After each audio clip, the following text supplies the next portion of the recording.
صل وسلم دائما أبدا على حبيبك خير الخلق كلهم. الحمد لله نحمده ونستعينه ونستغفره ونؤمن به ونتوكل عليه ونعوذ بالله من شرور أنفسنا ومن سيئات أعمالنا. من يهده الله فلا مضل له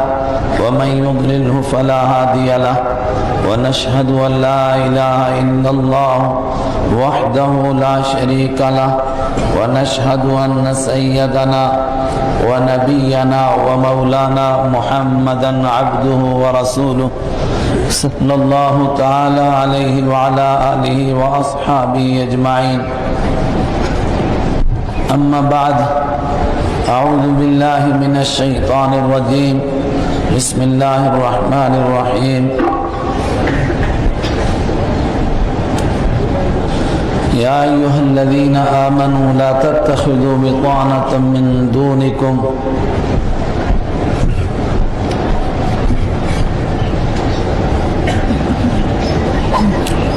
بزرگان محترم، برادران اسلام، آپ کے اس پروگرام میں اس مرتبہ حاضری کے لیے میرے حالات بھی نہیں تھے اور کچھ اپنے ذہنی افکار ایسے تھے کہ ذہن بھی نہیں مان رہا تھا. حضرت مفتی صاحب نے بہت اصرار فرمایا کہ ضرور آنا ہے، تو میں نے کوشش کی، اپنے رب سے مانگا حالات بن جائیں تو میں حاضر ہو جاؤں. شاید دوبارہ ملاقات کس کس کی ہوتی ہے نہیں ہوتی ہے. اتنا بڑا مجمع ہوگا، دعا ہوگی، شاید اوروں کی دعاؤں کے ساتھ جیسا کہ مفتی صاحب بیان فرما رہے تھے اس فقیر کا بیڑا بھی پار ہو جائے. میں نے مفتی صاحب سے درخواست کی تھی کس موضوع پر عرض کرنا ہے، تو حضرت نے فرمایا کہ معاشرے میں، اور معاشرے سے مراد ہے ایمان والوں کے معاشرے میں، جوانوں میں اور بوڑھوں میں، مردوں میں اور عورتوں میں جو بگاڑ آ رہا ہے اس پر کچھ عرض کرنا. میں نے اس کے لیے مختلف مقامات سے قرآن کریم کی آیات دیکھی، اس کے متعلق احادیث دیکھی، لیکن میری کمزوری یہ ہے، ایک تو میں کشمیری سے واقف نہیں ہوں، اور دوسرے آپ کو سننے کا وقت وہ ملا ہے جب آپ کا ذہن تھک چکا ہے. اب آپ کا ذہن حاضر نہیں، اور میں نے کہا کہ میں زبان سے بھی واقف نہیں، تو کیرلا اور نیم چڑھا. ایک تو آپ تھکے ہوئے اور دوسرا میں تھکا ہوا. لیکن اللہ سے مانگیں کوئی اس مختصر وقت میں ایسی بات ہو جائے کہ قیامت کے دن جب کچھ کام آنے والا نہ ہو، اس وقت میں وہ بات ہمارے کام آ جائے. اور کس موقع کی کون سی بات ہوگی جو اللہ کے ہاں بخشش کا ذریعہ بن جائے، یہ ہمیں نہیں معلوم ہے. حضرت مفتی صاحب نے بہت تفصیل کے ساتھ ایک مضمون آپ کے سامنے پیش کیا، جس کا خلاصہ میں یہ سمجھا کہ پروردگار کا انسانیت کے اوپر جہاں اور بہت احسان ہے، سب سے بڑا احسان عظیم یہ ہے کہ پروردگار نے انسانوں کو اور ایمان والوں کو وہ دین عطا فرمایا جس کی حفاظت کی ذمہ داری لی ہے. اور میرا اور آپ کا اس پر ایمان ہے قیامت تک یہ دین محفوظ رہے گا. آج یہودیت پریشان ہے، عیسائیت پریشان ہے، ہندوازم بوکھلایا ہوا ہے، بدھ مذہب والے پریشان ہیں کہ اگر وہ اپنے دھرم پر چلنا چاہیں،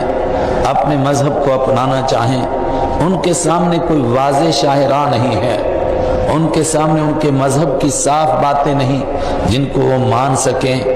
عیسائی حضرت عیسیٰ علیہ السلام کی سنتوں کو اپنانا چاہیں، ان کے پاس عیسیٰ علیہ السلام کا طریق زندگی نہیں. یہودی حضرت موسیٰ علیہ السلام کی سنتوں پر چلنا چاہیں، ان کے پاس موسیٰ علیہ السلام کی طریق زندگی، ان کی سنتیں نہیں ہیں. اس کے مقابلے میں اس امت پر یہ احسان ہوا، اس امت کو بہترین نبی عطا ہوئے، بہترین کتاب عطا ہوئی، بہترین طریقہ عطا ہوا۔ یرید اللہ بکم اليسر ولا یرید بکم العسر، تمہارا مالک تمہارے ساتھ آسانی کرنا چاہتا ہے۔ وہ دین عطا فرمایا جو ہر دور میں نافذ العمل رہے گا، ہر دور کے اندر اس پر عمل کرنا ممکن ہوگا، دنیا کے کونے کونے میں انسان اس پر عمل کر سکیں گے۔ اوپر سے پھر یہ گارنٹی دی، زمین دنیا میں زمانہ میں اونچ نیچ آئے گی، زیرو بم ہوگا، حالات بدلیں گے،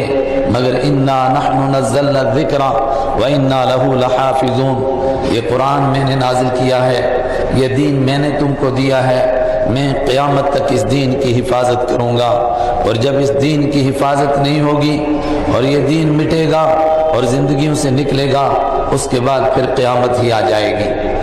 اور حفاظت کے ساتھ صرف قرآن کریم کے الفاظ کی حفاظت کی ذمہ داری نہیں ہے، وہ تفصیل سے آپ نے علماء کرام سے سنا،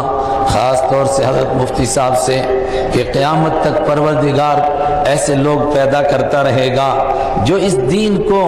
مکمل طور پر جس طرح حضرت رحمت عالم صلی اللہ علیہ وسلم کے زمانے میں تھا اسی طرح اس کو عملی شکل میں انسانوں کے سامنے پیش کریں گے۔ اور دنیا میں ایسے لوگ بھی پیدا ہوں گے جو اس دین کو بدلنے کی کوششیں کریں گے، مگر تمام تک کوششیں ناکام ہوں گی۔ انسانوں کی کوششیں ناکام ہوں گی، شیطانوں کی کوششیں ناکام ہوں گی۔ لا یاتیہ الباطل من بین یدیہ ولا من خلفہ تنزیل من حکیم حمید، یہ اس غالب کی طرف سے نازل کیا ہوا ہے، کوئی اس کو نہیں بدل سکے گا۔ اور پھر اللہ کے محبوب صلی اللہ علیہ وسلم کا یہ فرمانا، لا تزال طائفۃ من امتی علی الحق، قیامت تک ایک طبقہ رہے گا جو اس دین کے اوپر عمل کر کے انسانوں کے لیے عملی نمونہ پیش کرے گا اور حجت قائم کر دے گا کہ کسی دور کے اندر دین پر عمل کرنا مشکل نہیں ہے۔ دین کی حفاظت کی ذمہ داری اللہ نے لی ہے، اور حضرت مفتی صاحب جیسے علماء یہ آپ سمجھ سکتے ہیں اللہ کی حجتوں میں سے ایک حجت ہے کہ ایسے لوگ پیدا ہوتے رہیں گے، یجدد لہم دینہم، جو لوگوں کی افکار کو بھی درست کریں گے، لوگوں کے اعمال کو بھی درست کریں گے، اور جس اعتدال والے اور کنتم امۃ وسطا، بیچ کے درمیانی راہ پر اس امت کو کھڑا کیا گیا تھا قرآن کے ذریعے سے، حضرت رسول پاک صلی اللہ علیہ وسلم کے ذریعے سے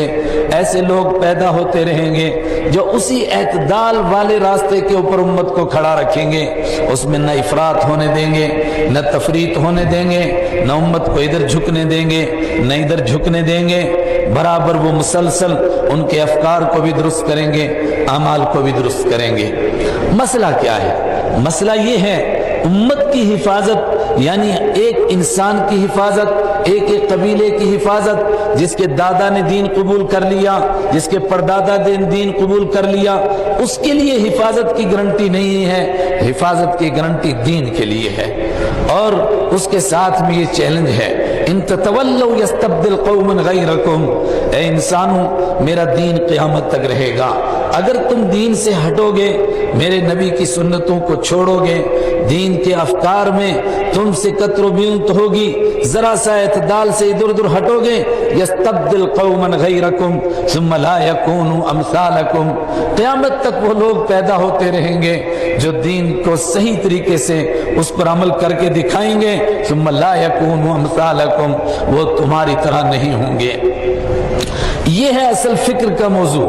یہ ہے اصل پریشانی کا موضوع کہ کیا ہم ان لوگوں میں سے ہیں کہ جو اس اعتدال والے راستے پر ہوں، اور ہم اس کے لیے کتنی فکریں کر رہے ہیں، ہم اس کے لیے کتنا سوچ رہے ہیں۔ اگر معاشرہ بگڑ رہا ہے، اگر معاشرہ خراب ہو رہا ہے، اس میں بنیادی نقطہ یہی ہے کہ انسان کا تعلق اپنے مالک سے کمزور ہو رہا ہے، اور اپنے محبوب اللہ کے پیارے حبیب حضرت محمد عربی صلی اللہ علیہ وسلم سے محبت کا تعلق کمزور ہو رہا ہے، اور انسان بجائے ان کے بتائے ہوئے راستے کے دوسرے راستوں کو دائیں بائیں تلاش کر رہا ہے۔ آج پوری دنیا کے اندر ایک نگاہ طائرانہ ڈالیے، کیا یہ آیت 1400 سال پہلے نازل ہوئی، لیکن آج جب ہم اس آیت کو پڑھتے ہیں تو ہمیں نہیں لگتا ہے کہ ایسا لگ رہا ہے جیسے یہ آج کے لیے نازل ہوئی ہے۔ لا تتخذوا بطانة من دونكم لا يعلونكم خبالا ودوا ما عنتم قد بدت البغضاء من افواههم وما تخفي صدورهم اکبر۔ او ایمان والو، ان لوگوں کو اپنا دوست نہ بناؤ جن کو تم اپنا دوست بناتے ہو، ان کے طریقوں پر چلنے کی کوشش کرتے ہو، ان کی طرح صورتیں بناتے ہو، ان کی طرح سیرتیں بناتے ہو، ان کی طرح اپنی زندگی کو ڈھالتے ہو، ان کی طریقوں پر شادیاں کرتے ہو، ان کے طریقوں پر کھاتے ہو، پیتے ہو اور زندگی کے نقشے مرتب کرتے ہو، اور تم ان سے محبت کرتے ہو۔ ان کا حال کیا ہے؟ لا یعلونکم خبالا، وہ تمہاری دشمنی میں کبھی کمی نہیں کرتے ہیں، تمہیں نقصان پہنچانے میں کوئی دقیقہ نہیں چھوڑتے ہیں۔ قد بدت البغضاء من افواہہم، میں اور آپ چیختے اور چلاتے ہیں، کوئی کارٹون بنا رہا ہے، کوئی اللہ کے پیارے نبی صلی اللہ علیہ وسلم کی گھر کی زندگی کا مذاق اڑا رہا ہے اور وہ گندی باتیں کہہ رہا ہے جو ابو جہل نہیں کہہ سکا تھا، عتبہ اور شیبہ نہیں کہہ سکا تھا، اس دور کے بدترین منافق نہیں کہہ سکے تھے، اس دور کے کافر نہیں کہہ سکے تھے، وہ باتیں کہہ رہا ہے۔ قد بدت البغضاء من افواہہم، اور قرآن کریم کہہ رہا ہے یہ کوئی حیرت کی بات نہیں، یہ ان کے اندر کی دشمنی ہے جو کبھی کبھی چھلک کر ان کے منہ پر آ جاتی ہے۔ وما تخفی صدورہم اکبر، اور جو کچھ دلوں کے اندر چھپا کر رکھا ہوا ہے وہ اس سے بڑا ہے، وہ بہت زیادہ ہے، تم اس کو نہیں سمجھتے ہو، مگر تمہاری بدقسمتی کیا ہے؟ ہا انتم اولئک تحبونہم ولا یحبونکم، کبھی دیکھو اس کو سوچو، ہا انتم اولئک تحبونہم، تم ان دنیا کے بدترین خلائق جن کو قرآن کریم کہہ رہا ہے ان الذین کفروا من اہل الکتاب والمشرکین، وہ انسان جو اپنے مالک کے منکر ہیں، اس کو اپنا مالک نہیں مانتے ہیں، وہ اپنے آپ کو اہل کتاب کہیں، وہ اپنے آپ کو مشرک کہیں، اولئک ہم شر البریہ، یہ کائنات میں بدترین انسان ہیں، مگر تمہارا کام کیا ہے او امت مسلمہ؟ ہا انتم اولئک تحبونہم، تم ان سے محبتیں کرتے ہو، ان کی طرح داڑیاں کاٹ کے چہرے بناتے ہو، ان کی طرح بال رکھتے ہو، ان کی طرح لباس پہنتے ہو، ان کی طرح فحاشی میں مبتلا ہوتے ہو، ان کی طرح گناہوں میں مبتلا ہوتے ہو، بے پردگی کو ان کی طرح اختیار کرتے ہو اور دین کی دھجیاں اڑاتے ہو، ان کے طریقوں کو اپنانے کے لیے ان کو اپنا آئیڈیل بناتے ہو۔ تحبونہم، تم ان سے محبت کرتے ہو، ولا یحبونکم، وہ تم سے محبت نہیں کرتے۔ کبھی سوچا ہوتا تم نے ان کا ہیٹ بھی پہنا، تم نے ان کے ایک ایک طریقے کو اپنایا، کبھی ان کو اس کا خیال آیا کہ تمہیں لبھانے کے لیے صحیح، تمہیں خوش کرنے کے لیے صحیح، تھوڑی دیر کے لیے وہ تم سے محبت کرتے اور تمہارا لباس پہنتے، کوئی تمہاری پگڑی پہن لیتا، کوئی تمہارا جبہ پہن لیتا، کوئی تمہاری داڑھی رکھ لیتا، کوئی تمہارے طریقے سے تمہاری معاشرت کو اختیار کرتا، کوئی تمہارے اخلاق کو اختیار کر لیتا،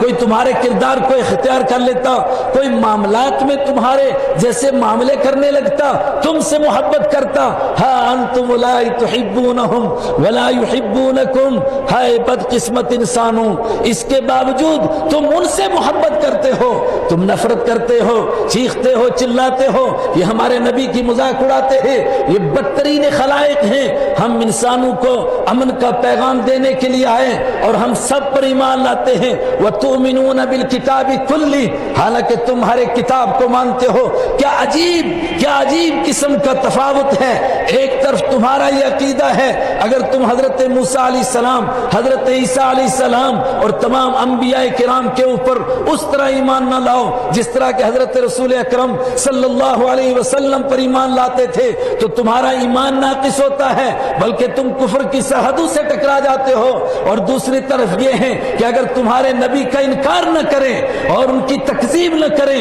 وہ تب تک اپنی قوم کے بندے نہیں کہلاتے چاہتے. یہودی یہودی نہیں ہو سکتا جب تک تمہارے نبی کا انکار نہ کرے. عیسائی عیسائی نہیں ہو سکتا جب تک تمہاری کتاب کا انکار نہ کرے. اور تو مسلمان نہیں ہو سکتا جب تک کہ تورات اور انجیل اور زبور کے اوپر ایمان نہ لائے. تو اس کو تجھ سے محبت کرنی چاہیے تھی مگر تم ان سے محبت کرتے ہو. تمہارا تو یہ حال ہے. وَلَا تَسُبُّوا الَّذِينَ يَدْعُونَ مِن دُونِ اللَّهِ فَيَسُبُّوا اللَّهَ عَدْوًا بِغَيْرِ عِلْمٍ. تم ان پتھروں کو گالیاں نہیں دے سکتے جن کو لوگ پوچھتے ہیں کہ کہیں وہ پلٹ کر تمہارے مالک کو اور اپنے مالک کو گالی دینے لگ جائیں. تمہارا تو یہ حال ہے مگر وہ تمہارے نبی کو گالیاں دیتے ہیں, ان کی مذاق اڑاتے ہیں, ان کا کارٹون بناتے ہیں, مگر اس کے باوجود ہؤلاء تحبونہم ہاں انتم ہؤلاء تحبونہم ولا یحبونکم وتؤمنون بالکتاب کلہ. ہائے ہائے. اور جب وہ تمہارے سامنے ہوتے ہیں تو تمہیں لبھانے کے لیے کہتے ہیں کہ ہم تمہارے ساتھ ہیں, لیکن جب وہ اکیلے ہوتے ہیں تو عد علیکم الانامل, وہ تمہارے اوپر اپنے ہاتھ کاٹتے ہیں اور تمہاری دشمنی کا اظہار کرتے ہیں. مگر تمہارا پھر بھی یہی حال ہے. اگر معاشرہ بگڑ رہا